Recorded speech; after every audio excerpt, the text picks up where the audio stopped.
नमस्कार, मी डॉक्टर मच्छिंद्र बांगर महाराष्ट्रातील आणि देशातील हवामान परिस्थिती संदर्भात ताजा अंदाज देणार आहे. उत्तर भारतामध्ये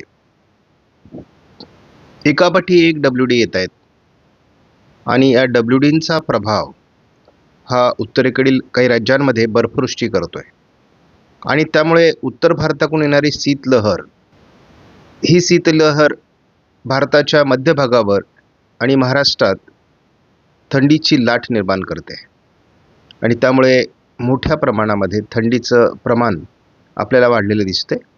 त्याच वेळेस आपल्याला हेही दिसतंय की बंगालच्या उपसागराच्या दक्षिण टोकाला या ठिकाणी मोठी पावसाळी परिस्थिती आहे, परंतु ही समुद्राच्या अंतर्गत भागात असल्यामुळे याचा भारतीय हवामानावर फार परिणाम होत नाही.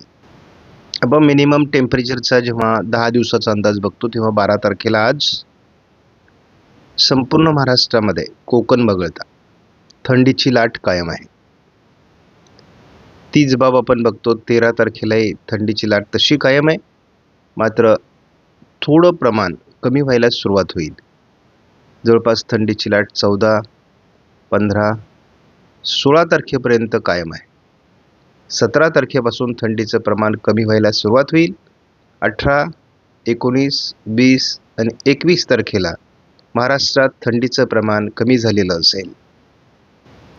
GFS मॉडेलच्या एकूणच हवामानविषयक अंदाजामध्ये केवळ श्रीलंकेच्या आजूबाजूने पावसाळी वातावरण आहे, त्यानंतर अंदमान निकोबार बेटांच्या दरम्यान वातावरण आहे आणि पुढे थोडं उत्तर भारतामध्ये येऊ घातलेले WD हे महत्त्वाचे आहेत.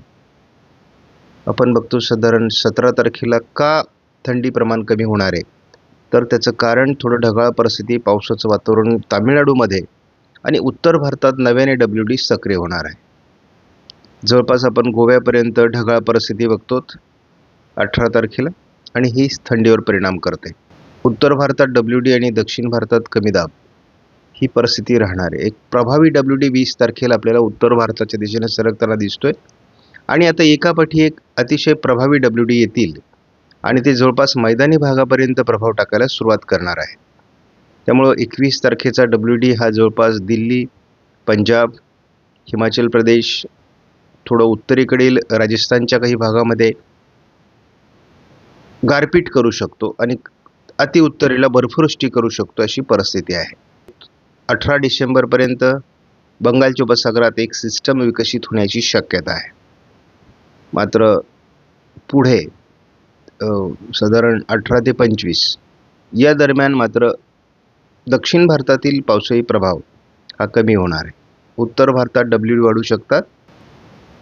आता आपण धावता अंदाज ECMW मॉडेलचा अगोदर बघूयात. यामध्ये आपल्याला उत्तर भारतामध्ये WD सक्रिय होतील. दक्षिण बंगालच्या उपसागरात एखादं हलकं क्षेत्र तयार होऊ शकतं. अरबी समुद्रात तयार झालेली ढगाळ परिस्थिती आणि उत्तर भारतातील WD यांच्यामध्ये जर कनेक्शन तयार झालं किंवा ट्रप लाईन तयार झाली तर मात्र काही भागात मैदानी भागात देखील पाऊस निर्माण होऊ शकतो. वातावरणात विशेष बदल नाही. ECMW मॉडेलने केवळ दक्षिण बंगालच्या उपसागरात कमी दाबाचं क्षेत्र दाखवलंय. थोडं अरबी समुद्राच्या दक्षिणेला देखील हलकं कमी दाबाचं क्षेत्र आहे. उत्तर भारतात एकापाठी एक ताकदवर अशा प्रकारचे WD आता येऊ शकतात आणि साधारण 15 डिसेंबर ते 15 जानेवारी हा मुख्य थंडीचा कालावधी आहे. यामध्ये थंडी चढउतार होतील, परंतु त्यामुळे थंडी ही अपेक्षित आहे. GFS मॉडेलमध्ये सुद्धा विशेष बदल नाही. तशाच पद्धतीचं जे ECMW मॉडेलने अंदाज दिला आहे तोच अंदाज जवळपास GFS मॉडेलचा आहे. AIFS मॉडेलने देखील तोच अंदाज दिला आहे आणि आता हे बघणं आवश्यक आहे की उत्तर भारतात येणारे WD हे काही प्रमाणात, कारण आता पावसाचं क्षेत्र जे निर्माण होणार आहे ते WDमुळे होणार आहे. कारण दक्षिण भारतातील कमी दाब हे आता भारतीय भूभागावर येण्याची शक्यता फार कमी आहे. मात्र WD जर प्रभावी झाले तर मात्र पावसाळी वातावरण, गारपिटीचं वातावरण तयार होत असतं. त्या दृष्टीने असं काही वातावरण बनतंय का यावर आपण लक्ष ठेवून आहोत. सध्या महाराष्ट्रामध्ये कुठे ढगाळ परिस्थिती नाही, दक्षिण भारतात ढगाळ परिस्थिती नाही आहे आणि निरभ्र अशा प्रकारचं आकाश आहे आणि या परिस्थितीचा थंडी वाढण्याकरता अनुकूल प्रभाव निर्माण झाला आहे आणि पर्यायाने महाराष्ट्रामध्ये थंडीची लाट अजून 2-3 दिवस तरी कायम राहणार आहे. हळूहळू तिचं प्रमाण 16 तारखेनंतर कमी व्हायला लागेल. मग 17, 18, 19 जवळपास 20 तारखेपर्यंत थंडी कमी राहील.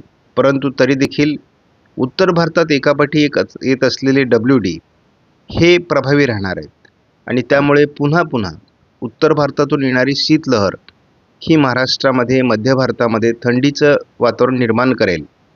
त्यामुळे थंडी ही डिसेंबरमध्ये राहणार आहे.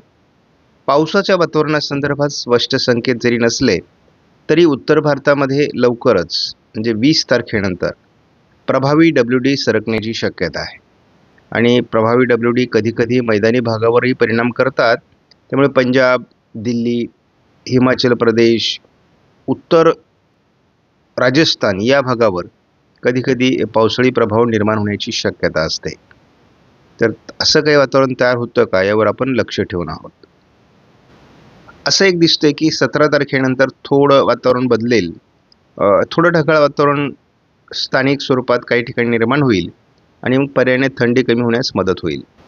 आपण बघितलेलं आहे यापूर्वीच्या व्हिडिओमध्ये देखील 12 तारखेला पहाटे 5 वाजता महाराष्ट्रामध्ये अनेक जिल्ह्यांमध्ये 10°C कमी थंडी आहे. जरी या ठिकाणी आपल्याला 10°च्या वरती थंडी दाखवण्यात येत असली तरी काही ठिकाणे यामध्ये असे आहेत जिथे थंडीचं प्रमाण अधिक आहे. ही थंडी 13 तारखेलाही असणार आहे. ही थंडी 14 तारखेला देखील असण्याची शक्यता आहे. ही थंडी 15 तारखेला देखील असण्याची शक्यता आहे. आपण एक बघतो या ठिकाणी अशा पद्धतीने आपल्याला वातावरण बनलेलं आहे की 16 तारखेला देखील थंडीचं प्रमाण राहणार आहे, परंतु थंडी कमी होण्यास सुरुवात होईल.